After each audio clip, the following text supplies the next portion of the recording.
On the pediatric floor of Jamshoro Regional Hospital, children are being treated for severe malnutrition. Their weight is much less than it should for their age. If left untreated, they risk being stunted in their growth, a condition which affects 40% of children under the age of 5 in Pakistan.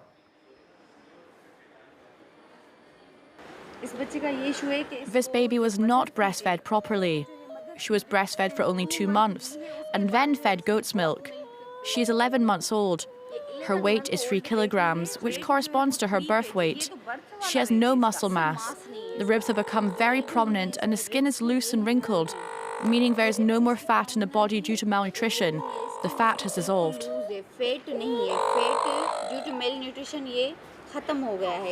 This child is looked after by her aunt because her mother recently gave birth to another child.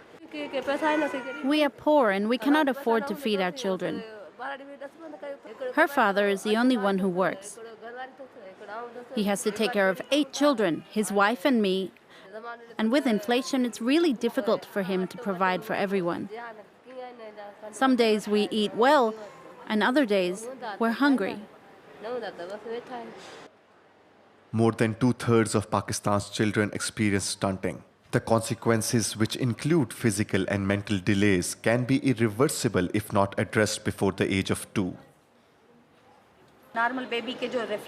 Compared to healthy babies, these babies' reflexes are slow, their growth is delayed, and they're not able to sit or talk. This is a delay in growth due to a poor diet. Even though we treat them, in many cases when the children return home, they are not fed properly and become malnourished again, forcing them to come back here. The province of Sindh has the highest number of malnourished children in the country. Most of the inhabitants of this village are undernourished, like Mohabbat and his wife. This is the pantry where we keep our food. It's empty. We only have sugar, no flour. For tonight, I'll buy rice from the store and ask them for a loan, even if I already have debt to pay off. The couple experienced stunted growth as children, and now they suffer the consequences such as physical weakness and decreased productivity. We only eat once a day in the evening. There's nothing left to eat in the house.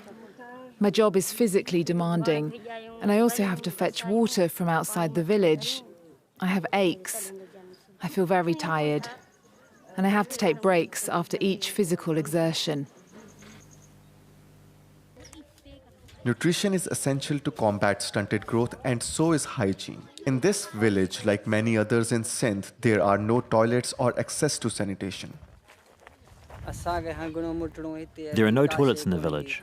There is no sewage system. This is the place where we relieve ourselves. It's open air without a roof. We are poor. We don't have the money to feed ourselves. How could we afford a toilet? No NGO or government representative has come to help us.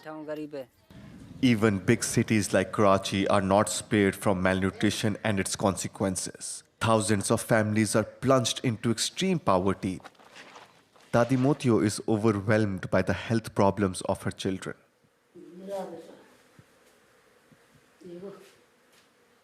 He constantly has diarrhea.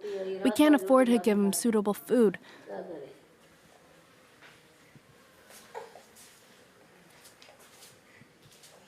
He's 3 years old, and look at his state. Even though she lives in the city, she feels isolated and abandoned by the state. When we go to the doctor, he tells us that he just has a fever. We can't give him antibiotics because he's too weak. We give him some medicine and he feels better for a few days, but then he gets worse again. She makes and sells brooms along with her husband and earns less than €3 per day, not enough to meet their needs. My daughter can't walk properly. She needs to hold someone's hand. She's too weak and her lung muscles have not developed. The doctor said she needs a weekly injection to get better. It costs 400 Pakistani rupees per injection, but we can't afford it. This is my son. He has constant leg pain and frequently takes medicine for it. The economic ramifications of undernutrition totals up to $7.6 billion annually for Pakistan, a nearly 3% loss in GDP.